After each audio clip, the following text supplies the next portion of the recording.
All right, so before we kind of dive into things here today, um, we've got kind of where we're at is after class today. I will kind of set and release that module 7 Top Hat reading. We will start, I'm guessing, module 7 tomorrow. However, I'm not going to make that reading due until before class starts on Friday. Friday, we will spend the entire class period on module 7. I think we'll start it tomorrow. You know, I want to spend a lot of time on module 6 because I think it is complicated and I think it's difficult. And so we'll do it today and we'll probably spend about half of tomorrow's class doing module 6 stuff as well. So we will start module 7, but that reading won't be due until before we start class on Friday. I also mentioned I'd go through a little bit more in depth here. The Canvas discussion, which is now posted. So kind of what you're doing here. Oh, I clicked on the right one. Um, Wait, this is not.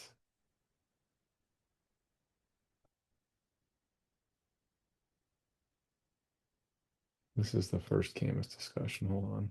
I renamed the wrong one. Um, so this should be the one on the home page. Sorry. Let me double check that this is right. I think I might have just selected the wrong one.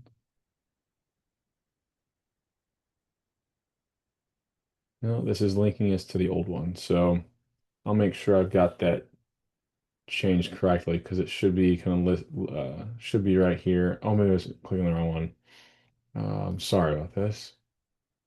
I think I added the wrong one down here. Prices, yeah, that's not the one that we want. So this one would have showed up under discussions, but I added it incorrectly to the current module. So there we go. Now you should be able to see it on the home page and not just the discussions tab. So if we go here, kind of different parts are basically we're trying to kind of connect the dots between things that shift long run aggregate supply and things that shift aggregate demand. So the first two questions or prompts that I give you. So the first one you'll tell your kind of generative AI of choice is this right here. So you're trying to produce a graph that puts both labor supply and average prices using the CPI on the same graph. Um, the kind of follow-up to that is, did your AI tool, was it able to create this graph automatically, or did it kind of need follow-up responses? Did it have follow-up questions? If it had follow-up questions, what prompts did you need? Right? And once you produce that graph, include the graph in your initial response or post. Okay. Part of the kind of second part of this is as a follow-up, the graph that AI created. Here's some actual links to what CPI and what labor supply, what their trends look like. Did your graph kind of match up with this? Right. And the second part is you're going to do a very similar thing, but you're going to prompt AI to give you um, not just the CPI, but instead of uh, labor supply, you want something that measures human capital. Now, the AI tool might default and try to guess what variable you want. It also might ask you for subsequent prompts about what variable you want to use on this graph that would capture human capital. Right?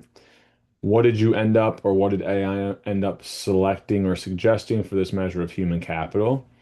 And then looking at um, that graph, why might you not see a perfect correlation between this human capital and kind of your average CPI? Okay. And then 2A is an additional response, but it won't be part of your initial response. It's going to be how you respond to another student. So in creating this graph and selecting this measure of human capital, find someone else's initial post that chose a different measure than you, or whose AI tool used a different measure than you, and compare and contrast the benefits of using your variable compared to theirs. Okay. So that's one of your responses to another student, part of the initial kind of your initial post and prompt is responding or kind of going through the exercise of part one, 1A, and then two and 2B. 2A is kind of your response to another student. The third part of your initial response or post, I also want you to kind of prompt it to create a graph with not only the price level, but real interest rates. That was a good question to start class with. Um, and so what did AI choose to measure real interest rates, or did it need follow-up prompts to create this graph? I played around with this a little bit, and it might be very difficult to get AI to kind of graph you something that looks like real interest rates. Um, it'll give you maybe a list of things that you could use. One of them that it might or might not suggest would be to use mortgage rates. So as kind of a follow-up, if you can get it to create that graph for you with real interest rates and CPI in the same graph, great. If you need to give it subsequent prompts and eventually tell it to kind of use mortgage rates, will it, does it give you a graph there as well? It should at that point. Um, so when you tell it to use mortgage rates, what was the response that you got? Was AI able to produce this graph? And it may actually get like I gave you what the link is. If it has a problem, so this is a good. I'm trying to use this exercise. Like a lot of the AI tools have real difficulty kind of pulling this mortgage rate data. And so if you're not able to get it to create the graph, mention that, right? Um, and if it does create it, does it match up with kind of this actual mortgage rate that was created by the St. Louis Fed? And then, so that's 3 and 3B. 3A is your second response to another student, which is once again, whatever AI or you eventually told AI to use as a measure of real interest rates. So this could be personal loan rates, this could be the federal funds rate, this could be eventually mortgage rates. Why did the one that you chose, right? How is it different from a variable that another student selected, and compare and contrast the benefits of the variable that you used compared to theirs? Okay. So pretty lengthy, but I want us to get, the goal of these discussions for me, I want you to have some back and forth between other individuals in terms of how they're using AI. But ultimately, I want you to start developing the tool of using AI to do different things, create graphs here, and then potentially identify what are some weaknesses. Once again, once you get to that part three, I think you're going to discover that it might have some issues creating some of these graphs. Okay. So that's Canvas discussion number two. Any other questions before we kind of jump into material here? And sorry, I failed to mention that is due, where's it at here? That's going to be due, there we go, at the end of the day on Monday. Okay. All right.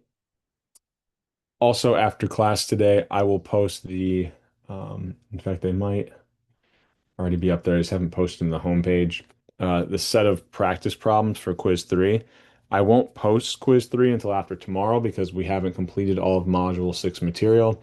Module three will be over quiz three will be over module five and six.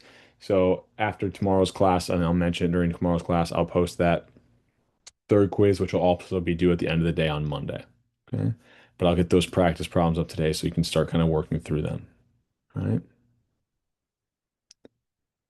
Any questions before we jump into material? Okay. So where we left off was we had just enough time yesterday, right? And here to work through an example where, excuse me, we said, what happens if we have simultaneous changes, right? So we kind of can draw these out separately, and I'll do that here in a second. But if we had these simultaneous changes, notice where my old long run aggregate supply hits my old aggregate demand, and the point where my new aggregate demand hits my new aggregate long run aggregate supply, they end up being at the same price. So these simultaneous changes must have had different effects on the price. If they were the same exact size, price will remain unchanged. Okay. So how could this occur? Right. So I'll give you a different combination of simultaneous changes where we can see this. Okay.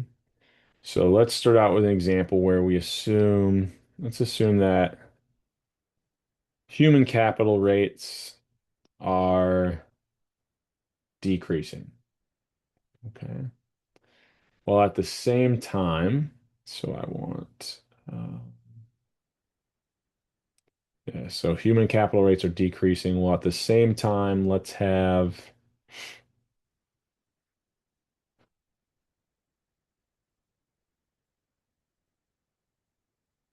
a decrease in expected future income. Okay. So instead of putting these on the graph at the same time, let's go through and determine what impact both of these things would have. Excuse me. So we said here's our aggregate demand curve. Here's our long run aggregate supply curve. Now, initially, we talked about there's a short run aggregate supply curve. When we're in equilibrium, all these three things are exactly the same. So here was kind of our initial starting price and GDP. GDP. Okay. If we have this human capital decrease, right, let me see here. There we go. Oh. So we have a human capital decrease. That was one of the factors of pull. So this is going to cause our long run aggregate supply to decrease, but education was one of those things that kind of caused a simultaneous change in our short run aggregate supply. So when it decreases, this is going to be a shift to the left. So here is our new long and short run aggregate supply. Where would our new equilibrium be? Here we'd be at this higher price. GDP would be at this lower level. Okay. So our long run aggregate supply decrease caused by human capital decreases caused our price to go up and our GDP to go down. Okay. Now, if at the same time we have a decrease in expected, actually, let me leave some space here, an expected future income. So there we go. So I've got real GDP here. Once again, I've got aggregate demand. I've got my long run aggregate supply. Got my upward sloping short run aggregate supply. Got prices here. Here's my initial starting price, my initial starting GDP. Okay. If I, instead of a decrease in expected future income, well, people consume, right, as though they already have income. So if I think I'm going to have more money tomorrow, I purchase more today. If I think I'm going to have less money tomorrow, right, then what I actually would see is like a decrease in the amount of money that's being spent today or a leftward shift. What impacts did this have? Well, where does my new aggregate demand, right? If I'm thinking about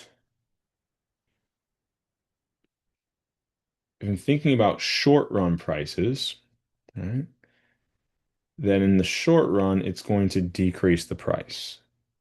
And in the short run, it would cause a decrease in my GDP. So I could think about this as my price in the short run and my GDP in the short run. So when I have an aggregate demand decrease, my price in the short run will go down. My GDP in the short run also goes down. Now, when we're talking about the change in prices and GDP from long run aggregate supply shifts, these were the same, right? So the fact that the long and the short run aggregate supply curves are shifting at the same time because of this decrease in education, what you could really rewrite this as is both the long and short run price were going up, and then both the long and short run GDP, the way it was being impacted by that long run aggregate supply shift, they were also kind of moving in that same direction. So here, if I'm thinking about, well, what was the total effect, right? Well, if I just wanted to think about the total effect in the short run, Well, price is getting pushed in opposite directions. I don't know what's going to happen to the price. Okay. Now here, I think I forgot my arrow decreasing. Here, both of these changes are driving my GDP in the short run down, so I definitely know what's going to happen there. So if I asked you about what must be true about the relative size in order for GDP to decrease, it doesn't matter. The size, right? They're both pushing in the same direction. The size wouldn't matter. Now, if I told you instead that prices have increased, which of the following effects must have been larger? Well, it would be whatever was causing those, and here I'll say short run, whatever was causing those short run prices to increase, right? So it must have been that this human capital shift was greater than the future income shift. Okay. But in order to know that, right, if I didn't know that, prices are indeterminate. If I know the direction that prices go, I could tell you which of those shifts was larger. Okay. And then if I wanted to in the long run, what happens in the long run? Well, I actually end up where that long run aggregate supply hits my aggregate demand. So prices are still lower, but GDP in the long run actually returns to its old levels. So if I'm thinking about in the long run, I still have this aggregate demand decrease is pushing prices down, but now it causes no impact on my long run GDP, really get the same result, right? I know GDP now will go down because going down and not changing, it'll go down. Still pushing price in opposite directions. So once again, the answer would be kind of indeterminate. I would have to know which of these effects is larger. So there, it's kind of nice when we have these simultaneous changes in terms of something that shifts long and short and aggregate supply and then shifts aggregate demand. Our short run and long run outcomes are the same. Now, this won't always be the case when we start to look at some different simultaneous shifts, but for at least right now, this combination of things shifting at the same time, that's what will be true. Okay. Any questions on that before we keep moving? Okay. So something else I wanted to revisit is when we have this complex model, right? We said we had the same size shift, prices didn't change, but then, it depends if we have one shift being larger than another. We kind of worked through an example of this. What if instead, right? So we'll kind of walk through this example here, right? What if instead we have these simultaneous shifts, but we don't see the short run aggregate supply able to automatically adjust, right? So I'll draw this out for us here in a second. You can have this slide to kind of go back to. But if we have simultaneous changes, why might we in the short run have inflationary or recessionary gaps? Okay. So I'm going to draw this out and I think hopefully kind of piece this together a little bit better for us and then kind of give an explanation as to why we would see something like this. Okay. So let's say, kind of draw this real big here. So we've got real GDP, we've got price level, got my long run aggregate supply, got my aggregate demand curve. We'll assume that we initially start out in equilibrium. So here was kind of our starting price, our starting GDP. So let's assume that we have two things shifting at the same time. So the first one that I'm going to do is let's say we have, actually, let me use blue. It's a little bit easier to see. Let's say that we see an increase in technology. Okay. Well, at the same time, let's say taxes go down. Okay. So what is this going to do? Well, technology is essentially productivity. Right? So that's going to shift my long and short run aggregate supply. Okay. Now, if I told you though that the response in short run aggregate supply is smaller than the long run, so this is the idea that new technologies, I can't automatically adopt them right away, right? In the long run, we'll be able to make all of our factors of production more effective with this new technology, but in the short run, I can't implement this new technology in my production facility overnight. Right? Or even consumers, we can't learn how to use these technologies overnight. So the idea even of a generative AI tool, right? So there's going to be a difference in the long and short run response. So let's say, what did this do? It increased my long run aggregate supply. So I could think about somewhere out here,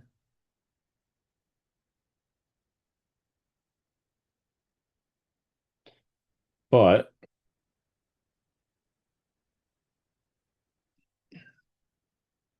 I try to draw this to scale. It didn't impact my short run aggregate supply as much, right? That shift was a little bit less. Okay. If it would have shifted the same amount, our new equilibrium would just be where everything is equal to each other. So here we can think about when we had this level of new technology, what did that do, right? Well, to current, so I had the kind of increase here. So, well, what did this kind of change do? It changed my kind of short run prices, right? So I could think about here would be kind of my new short run prices. So prices in the short run would decrease. My new GDP in the short run is higher, right? The point where my new short run aggregate supply is hitting demand is a little bit higher. However, in the long run, right, I know that I'm going to end up at this point. Now, I don't know how yet. We'll talk about that in a second. So I know that also prices in the long run are going down and GDP in the long run is going, sorry, up. Okay. Now, what if I have a simultaneous change, right? But it's a decrease in taxes. Well, when I have less, lower taxes, I have more money to spend.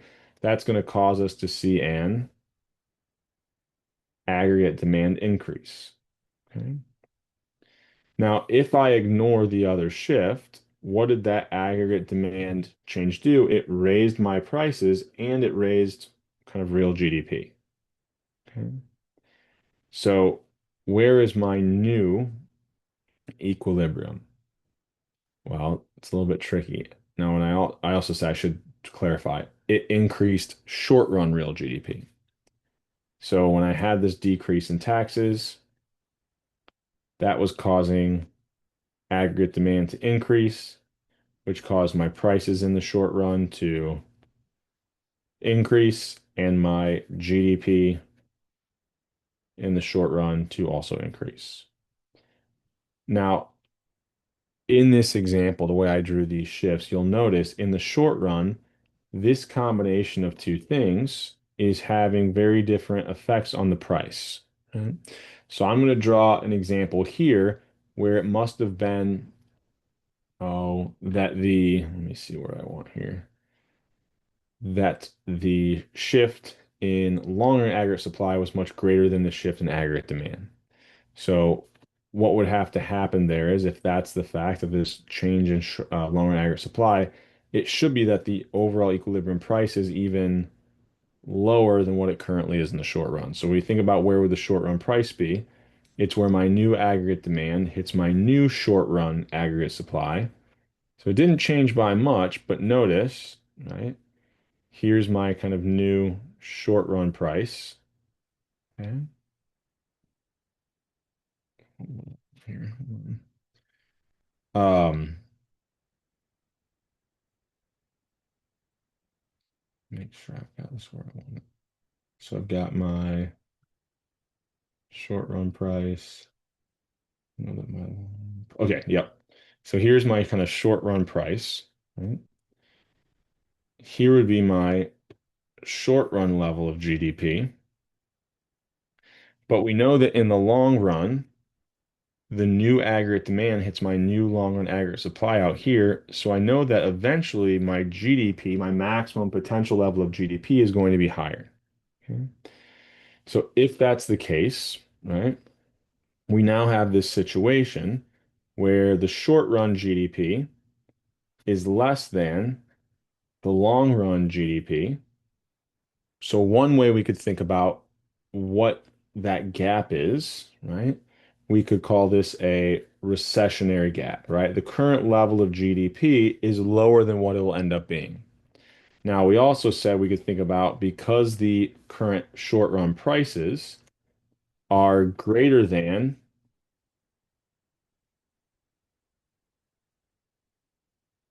those long run prices, right? This is where be careful. Yes, the short run prices are higher, but as we move to the long run, we know that prices are going to fall, right? They must be going down. So if that's the case, if prices are going down, we said we could also think of this as a deflationary gap, right? Those two terms are interchangeable or synonymous. Okay. Any questions on this before we keep moving here? So are recessionary and deflationary gaps the same, or is it just like Yep, two those two ways of terms looking at are it? synonymous, right? You could, it's whichever is easier for you to think about. I mean, if you look at the textbook, I'm pretty sure it pretty much kind of calls this a recessionary gap almost all the time. But if you look at other texts, they'll call it a deflationary. It's just two different ways of thinking about it. It's recessionary because our current level of GDP is too low. It's in deflationary because our current prices are too high, which means we know they're going to decrease in the future. So it's just two different ways of thinking about why this gap exists. Does that answer your question? Yeah, thank you. Okay. Um, Let me think about what else I want to do here. So before we move on, I drew an example here of where we have a deflation or recessionary gap. We could also work through an example where I have shifts that cause an inflationary gap. Okay. I don't think I have that in the slides. So let's instead assume we had a similar scenario, right? But the aggregate demand was larger than the increase in aggregate long run aggregate supply. So here, I'm going to work through an example to see how simultaneous changes could cause not a recessionary or deflationary gap, but how it could cause a inflationary gap. Okay. So if here's our real GDP, here's our prices. Right? Maybe now I have something like there's an increase in my labor supply. So we start out, we can kind of think about, excuse me, here's my aggregate demand curve. Here's my long run aggregate supply.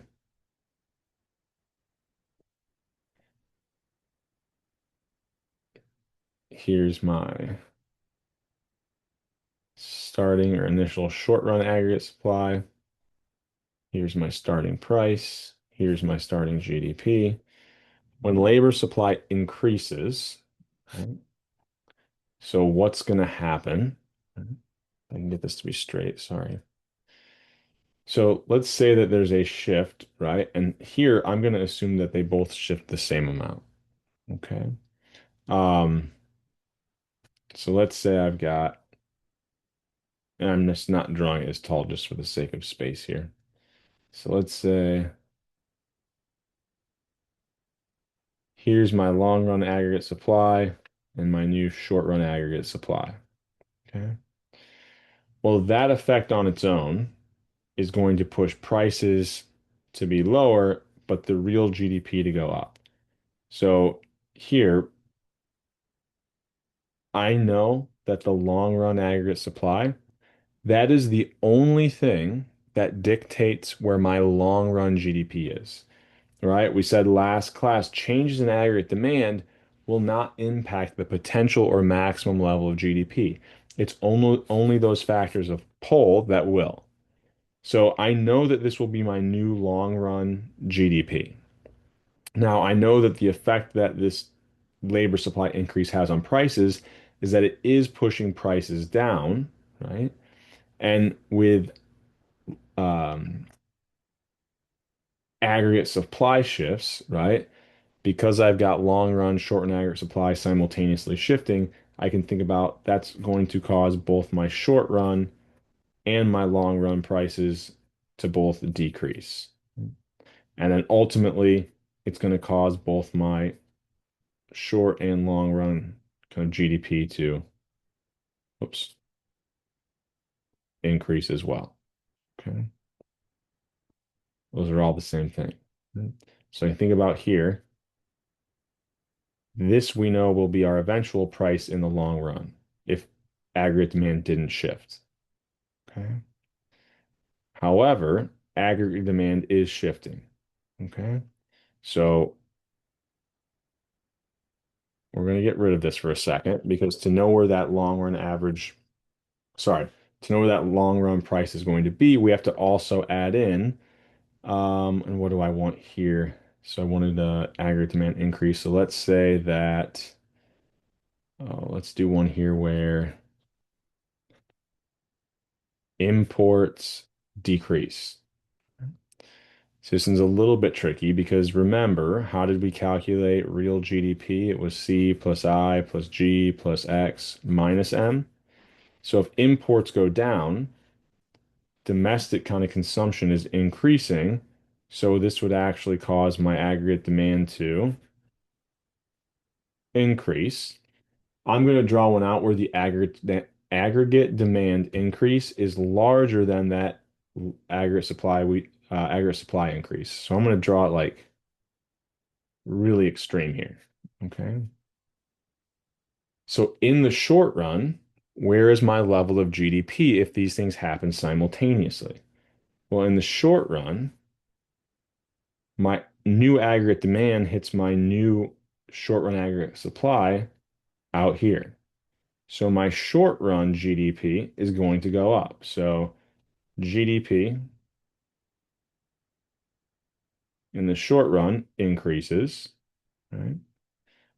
What did that shift do to my prices? Well, just the shift, if I ignore this, just the shift in aggregate demand is going to cause my prices to increase, right?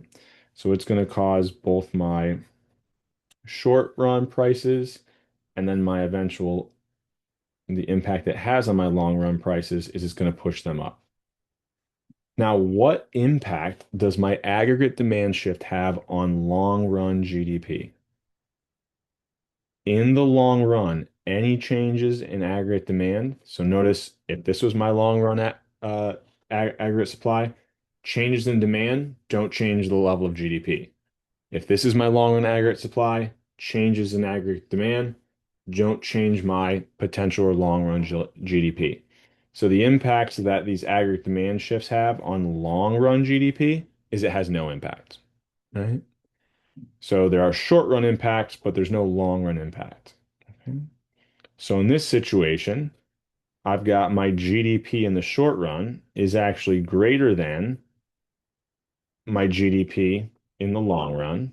Right? Kind of thinking about here, we're identifying this with blue. I also know that that current price level, so we can think about this is here's my current short run price. Well, I know that over time, we're going to move back to this long run equilibrium or back to this point where our new aggregate demand, right? Here, we were here, sorry, we were here before. Without the demand shift would be here. With that demand shift, where does my new aggregate demand hit that long run aggregate supply? It's going to be all the way up here. So my long run price is going to be even higher than it is now,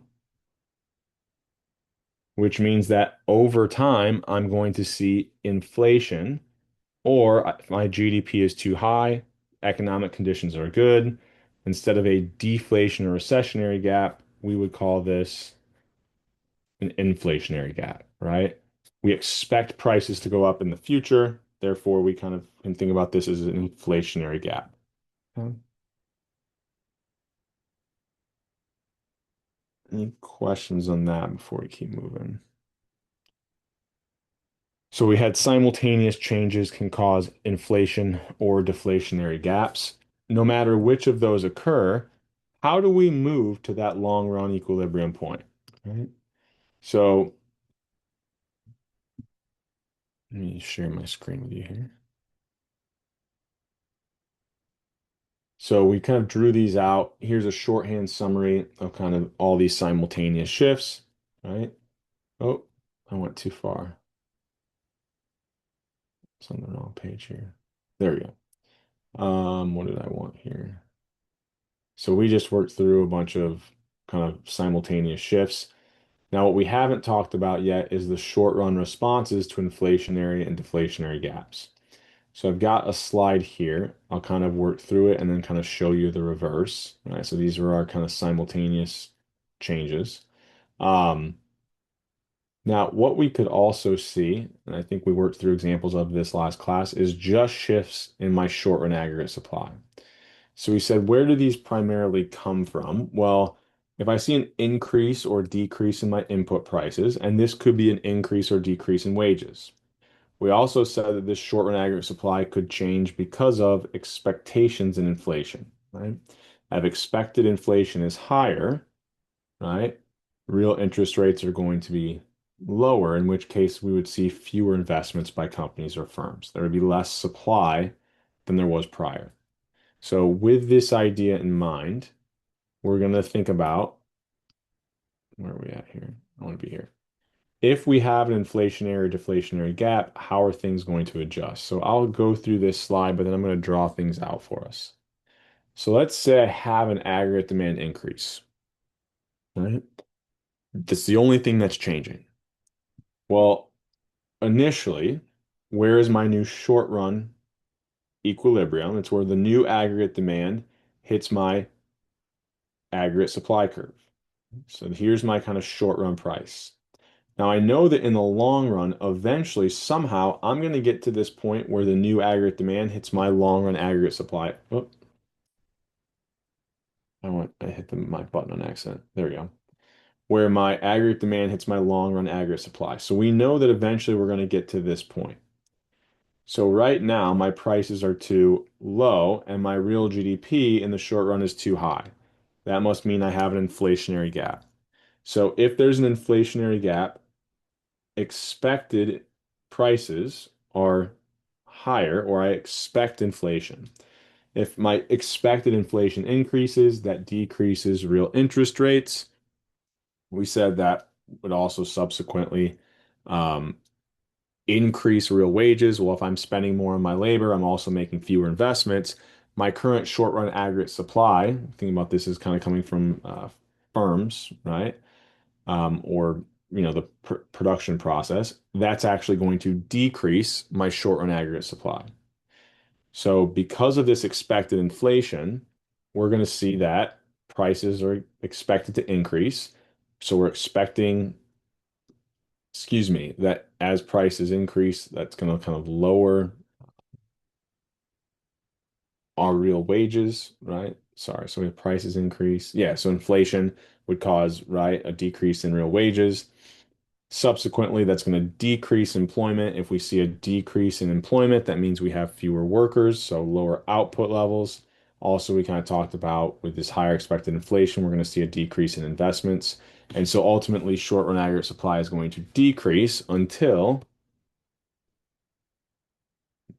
this works. Here, there we go. Until we get to this long run equilibrium where short, long run, and aggregate demand are all the same. Right? So in the short run, we can see an inflationary gap as the factors of production adjust to these higher expected prices or expected inflation. we see that short run aggregate supply decreases until we get to this long run outcome. Okay. So because we have these demand shifts, or we already looked at because we have simultaneous shifts in both aggregate demand, short run aggregate supply, or even long run aggregate supply, we know that we can have inflation or deflationary gaps in the short run, but then how are they resolved, or how do we get to that long run equilibrium?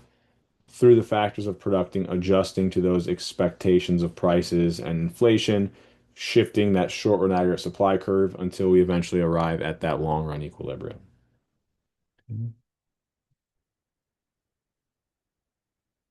Any questions on that idea before we keep moving here? So on like an exam, would you just maybe ask us which way the short run aggregate supply needs to shift to get to Yep. long run equilibrium, or would you ask us like factors that would happen? No, not Also, specific factors that are changing. It'd be more of like, what do we see happen to short and aggregate supply? Now, okay, I'm likely going to kind of make this, the completed question, you'll see this on the practice problems, would be something like, there's these shifts. Um, you would then have to know if that caused an inflation or deflationary gap. And then what would the response in short and aggregate supply be? Well, to know if there's an inflationary or deflationary gap, you would first have to get the impacts of the aggregate demand shift correct. So kind of like a lot more of the questions will be like all in one, right, as opposed to breaking these down piece by piece. okay, yeah, Okay. Does that make sense? yeah. Okay. In fact, I can work through one here. We're kind of thinking about what this might look like. Where are we at in time? We're doing pretty good. Uh, actually, let's at this point.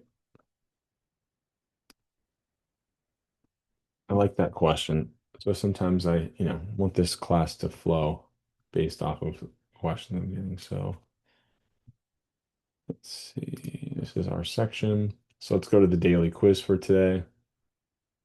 Let me double check here before we start it. I believe the settings are correct. Yes. Okay. So we got 10 minutes once we start this. So we'll actually think not so much through um so we'll think of we have an initial change. So these aren't going to be simultaneous shifts, but let's think through we have these changes that are going to cause either inflation or deflationary gaps. Okay. And then how are things going to respond? So in this first one, we've got economic conditions worsen abroad. So that's going to do what? Cause an inflationary gap, deflationary gap we can't determine. In response, if we expect lower prices in the future, then what's going to happen to our short run supply curve? And I might, in the question, not even include this thing about prices. I would kind of, tie this all into one. Here, it's almost like if you get the first one wrong, at least you're kind of starting out with some accurate information here. So when we're building out this model, we would think about, okay,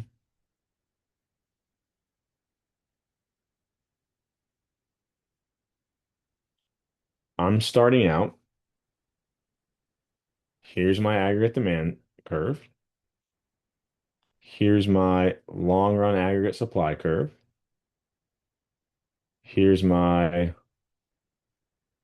short run aggregate supply curve.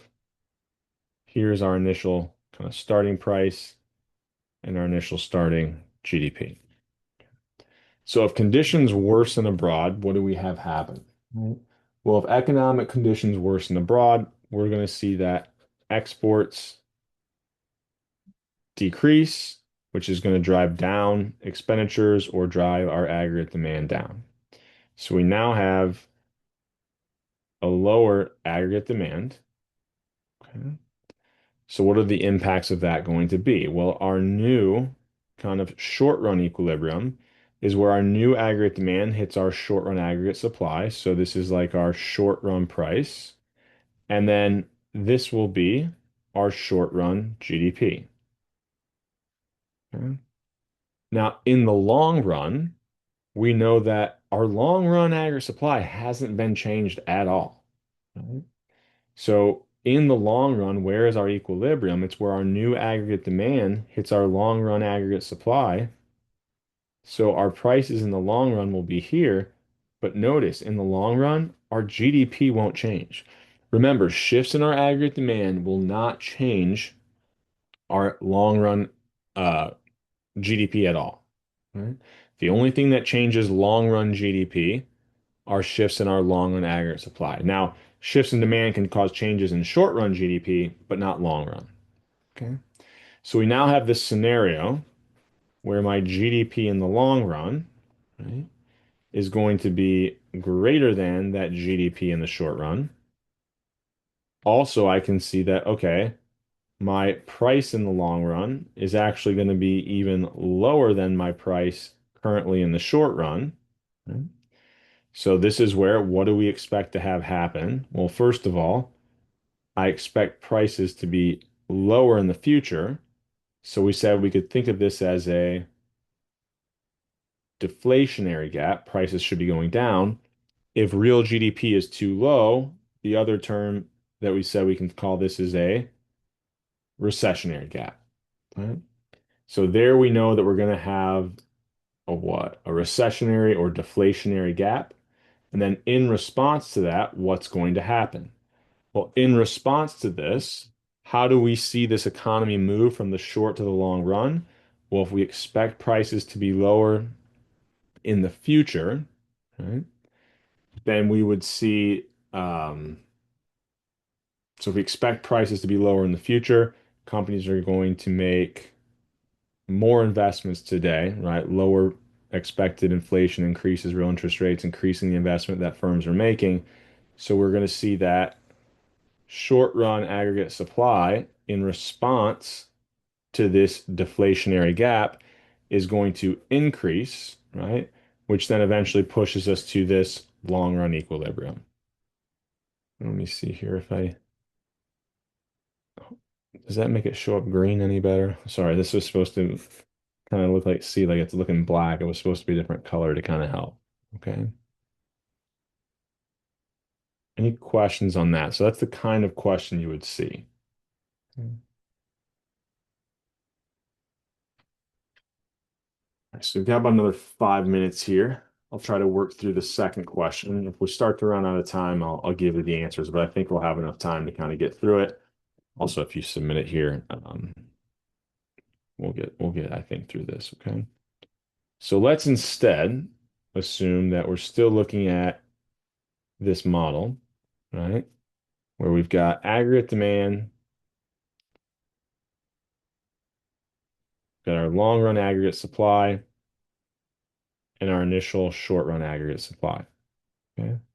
So we initially start out, here was our equilibrium price, here was our equilibrium GDP. Okay. If labor supply decreases, right? So in this example, you could have a shift in both. I'm going to draw it in a much more simple way. So if I added to this question, so this is sometimes where, as we work through these daily quiz questions, I might mention some assumptions or things I would give you on the quiz or exam. So I would probably change the wording here to say, assume that labor supply decreases, right? But that companies can't adjust. Probably an easier way to think about this is, let's say education levels go down. Same effect as a labor supply decrease. It should decrease our long run aggregate supply. All right. But let's say add in the additional information, which is that shift in my long run aggregate supply, that in the short run, companies can't respond. I can't, if people are becoming less educated, I can't, change my production process over to require more capital, or I don't hire and fire people right away because I might not realize they don't have the correct level of skills. So the shift in my short run might not be as large as that shift in the long run. Just to make this a little more simple, so let's assume that I've got a really small, right, decrease in that short run aggregate supply. It takes time for things to adjust. Okay. So what's that going to do? Well, my short run price is going to be right here. My short run GDP is going to be right here. Right? Where will my GDP get to in the long run? Well, in the long run, We know we're going to get to this GDP that's dictated by my long run aggregate supply, but it'll be where that hits my aggregate demand curve. So we know that in the long run, prices are going to be even higher, right? So if my current price is below the long run price, we know prices are going to go up. We've got an inflationary gap. That's the first part of this question. So another way of thinking about this is we have an inflationary gap. You kind of think about like inflation, the economy is inflated. So that would mean that the GDP in the long run is also going to be lower than the current level of GDP. So just another way of kind of remembering this. So in response to this, if we know that we're currently here, but that in the long run we end up here, we expect higher prices, we expect an increase in inflation, lower kind of real interest rates, they're going to invest less, right? So we're going to see that this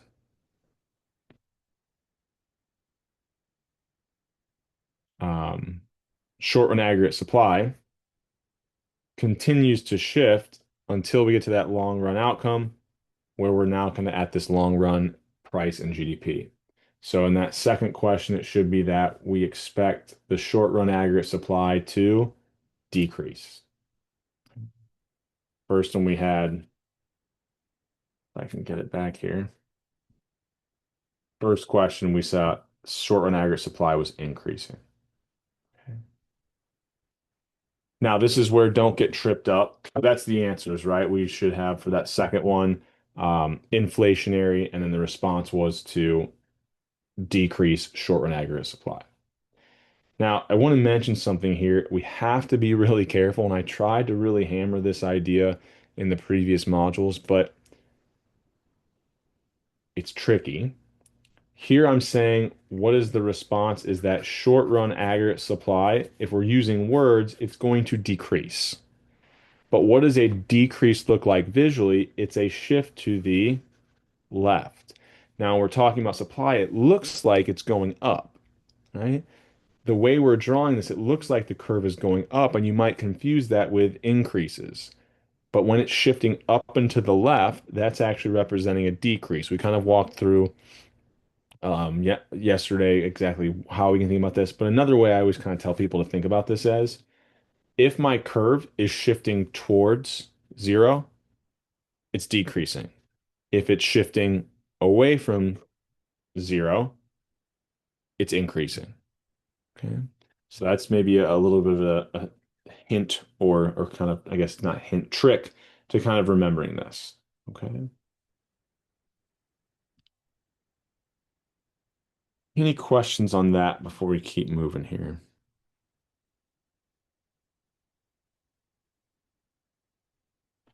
Okay.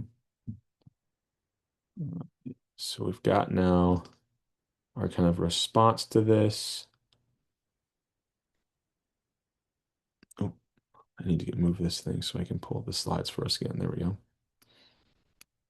So we just kind of worked through this idea of responses. We went through a recessionary gap example as part of the in-class quiz. And so what if instead we had, so if we go back here, I was thinking about aggregate demand increases. Oh, this is the exact same slide. So I must have copy and pasted this twice. Sorry. What if instead we see an increase in pull? So we worked through this in the second question, but there I gave you an example where I was decreasing it. So let's think about instead if I had um, something that increased my long run aggregate supply. So if I see my initial prices here, long run aggregate supply increases, right? While at the same time, it's shifting my short run aggregate supply. Well, I know that my new kind of short run price will be where my short run aggregate supply hits my aggregate demand. So I know that prices are going to go down. Sorry, when I move my mouse, I accidentally click it sometimes. My new short run level of GDP would be right here. However, I know that in the long run, my aggregate demand, where it hits my aggregate supply, that's going to be my new equilibrium. So it's going to be like way down here. So in the short run, my current level of GDP is way too low, right? So kind of my current level of GDP in the short run is going to be too low. And my current short run price, I know that in the long run, my price is going to fall even lower, right? So what do I have here? Well, if I know that prices are going to be going down or my current level of output is too low, we've got a recessionary or a deflationary gap. So it isn't just that we see inflation or deflationary gaps caused by changes in aggregate demand. Similar to that second question in the quiz, we can also see them be created by changes in pull, right? And that even though we see shifts in long and short run aggregate supply simultaneously, things don't adjust immediately. We can still, even when we have changes in both, something that's impacting both of these, even if they could, adjust pretty close, right? But remember, prices are somewhat sticky, so that adjustment in short and aggregate supply, less than that increase in the longer aggregate supply, leads us here to a recessionary gap. Okay.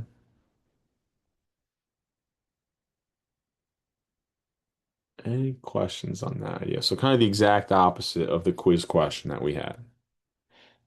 All right. And then I didn't draw it in here. But if the long run price is down here, I expect prices to be even lower. How do we get to that long run equilibrium? Short run aggregate supply would have to increase even more, right? Is the idea if I expect inflation to be even lower, real interest rates are higher, more investment, we're going to see short run supply increase. Um, so what do I want here? You think about where we're at in time, what I want to do tomorrow's class. So what happens if we see a decrease in pull? We kind of worked through one of these in the quiz. Got some other simultaneous shift stuff I want to do tomorrow. I'm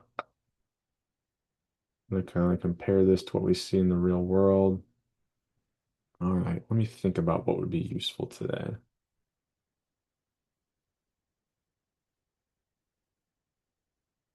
Let's work through this example.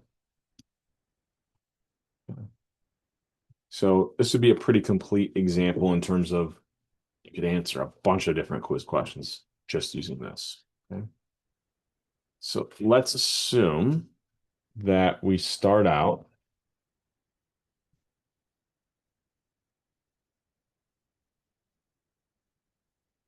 I've got real GDP. I've got prices. Here's my initial aggregate demand. Here's my initial long run aggregate supply. Here's my initial short run aggregate supply. Here's our starting price. Here's our starting GDP. Okay. Let me think about what combination I want to do here. So let's do a,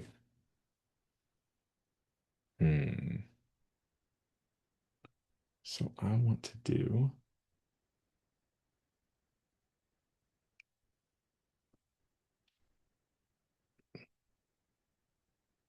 I'm going to draw this out in two separate graphs, and then I think next class we'll kind of put it on one because that might be a little bit trickier. So let's think about two simultaneous changes. So we've got aggregate demand, long run aggregate supply, short run aggregate supply, starting price, starting GDP. Okay. So let's assume that I've got, let's say, hmm, let's say that investments in the physical capital increase. That was kind of our other category, right? Or maybe there's a new raw material. So we know that we're going to see an increase in our long run aggregate supply. And that simultaneously, that's going to cause my short run aggregate supply to potentially increase. Okay.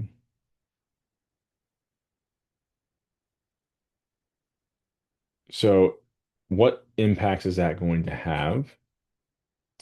Well, initially that would cause my short run and my long run price to go down, and it's going to cause my short and long run GDP to go up. Okay. So that's my first change. The second change I'm going to have is to think about what happens if I see aggregate demand increase. No, I want to do an aggregate demand decrease. So let's say we see um,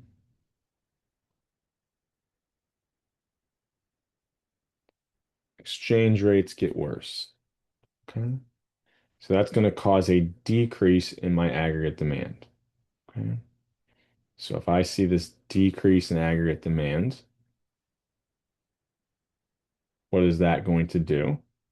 Well, in the short run, it's going to cause my prices to be lower, and it's going to cause my short run GDP to also be lower. Now, in the long run, I know that I'll return if there's no shift in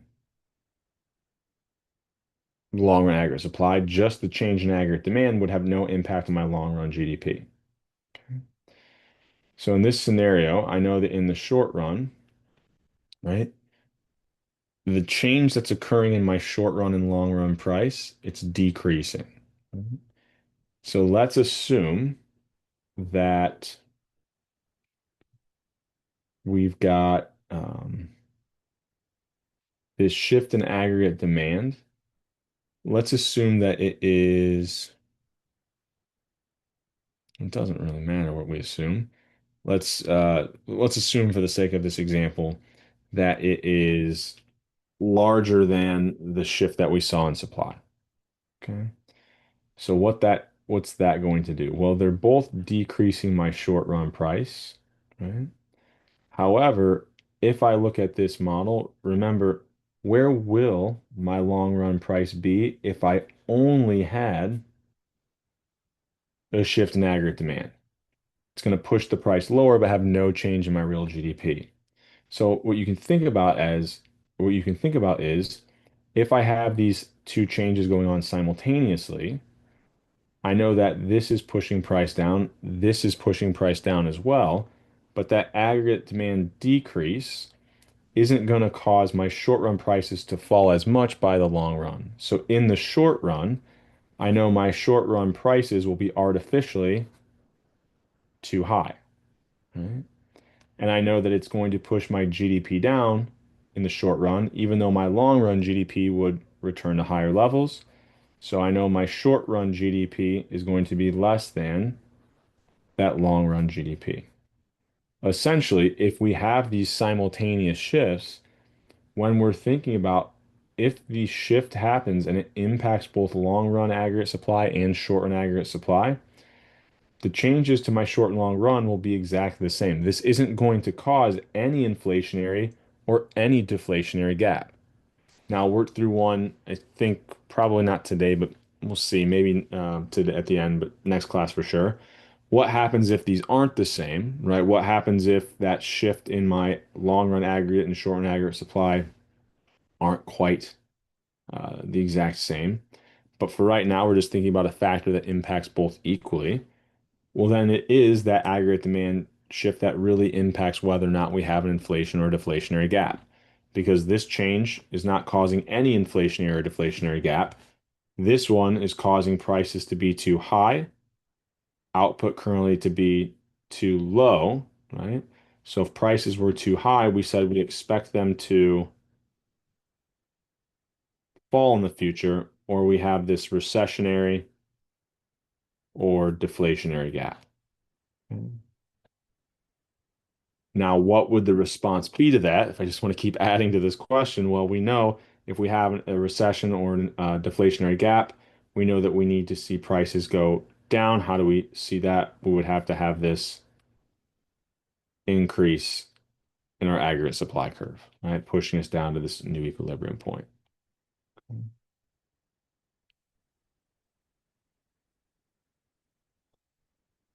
Any questions on that before we keep moving?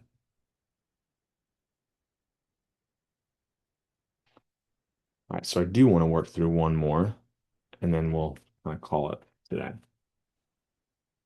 So let's instead assume that if we didn't have simultaneous something that impacted both long and short run aggregate supply, let's assume that we have something that only impacts short run aggregate supply, but not long run aggregate supply.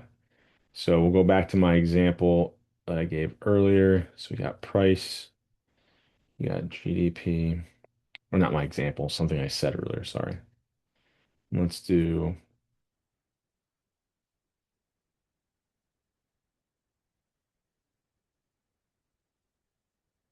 okay. So here was like our initial starting price. Here was our initial starting GDP. So we could draw these out separately. I'm going to draw them on the same graph and try to draw them with, and this would always work for you as well, draw them proportional to what I'm about to say. So let's say that input prices go down. Okay. So input prices go down. Well, at the same time,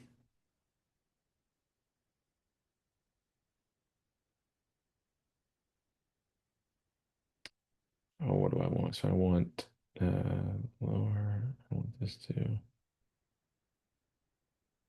decrease. Hold on, so I want both of these to.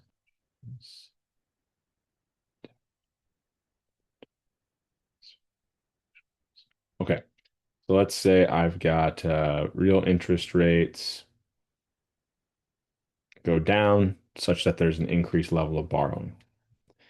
So changes in input prices, if they're now lower, that should increase our short run aggregate supply curve.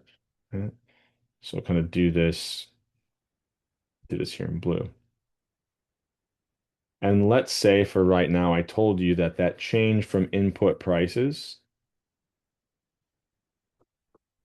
is much larger than the change that was caused by those real interest rates.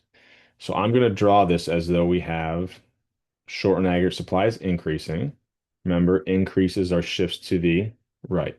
So a very large increase in my short run aggregate supply. Okay. Now, if at the same time I have real interest rates are going down, so I'm going to see kind of this increase in, actually, maybe I want to do the reverse here to kind of make this a little bit harder. Yes, I do. Let's say, let's do this one instead. This will be more interesting. Let's say real interest rates go up. We know that that's going to have the opposite effect. So that's actually going to decrease aggregate demand, makes borrowing more costly. So consumers spend less money, um, or have less money to spend is another way to think about it. So if I have this decrease in aggregate demand, but I know that it's smaller, right? So I'm going to draw this out real small here. So this is my new aggregate demand curve. Well, where will my new level of GDP be in the short run? Well, in the long run, this actually doesn't matter. The only thing that changes long run GDP is changes in my long run aggregate supply. So the only thing that really changes must be what I see in the short run here, right? So in the short run, I've got lower prices, but my current GDP is going to be higher than what we know our long run GDP is going to be. Or where is our long run price? Well, it's where that long run aggregate supply hits our new aggregate demand. So we know that in the long run, prices are going to be higher So if prices are going to go up, current output is too high, we've got an inflationary gap. Okay. So if we have this inflationary gap, what's going to happen? Well, in order to move to that equilibrium, right, our short and aggregate supply is going to have to decrease, right, or shift to the left.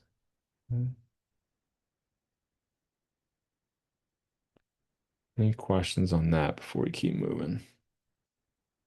So one more thing I want to point out here is this combination will not always cause an inflationary gap.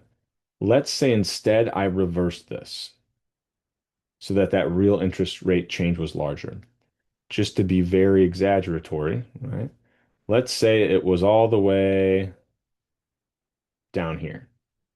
So think of like a third scenario. Where would my short run equilibrium be?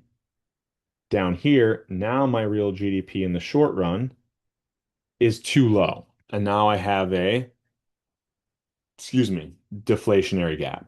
So the relative size of those changes, whichever is larger, in this case, like because of the way I had it drawn, I had to draw a real large change in aggregate demand, it could actually cause a deflationary gap if the effect of that aggregate demand shifter was larger than the aggregate supply shifter. And I'll work through more of these examples tomorrow, just different simultaneous changes, thinking about, this is where someone asked me if they can memorize, I guess technically you can, but we're going to have changes in both long and short run aggregate supply with aggregate demand. We have increases, decreases, just a change in short run aggregate supply, and then in aggregate demand, increases, decreases, comparing short run prices, short run GDP to long run GDP, long run prices. So I think if you just try to write all this down and memorize it, I think it's going to be very difficult. I think drawing it out is going to be very useful and helpful in arriving at the correct answer. Okay. So once again, kind of where we're at in terms of the class, just before we can get going. We'll finish up module 6 tomorrow. It's really just me working through more combinations of these simultaneous changes.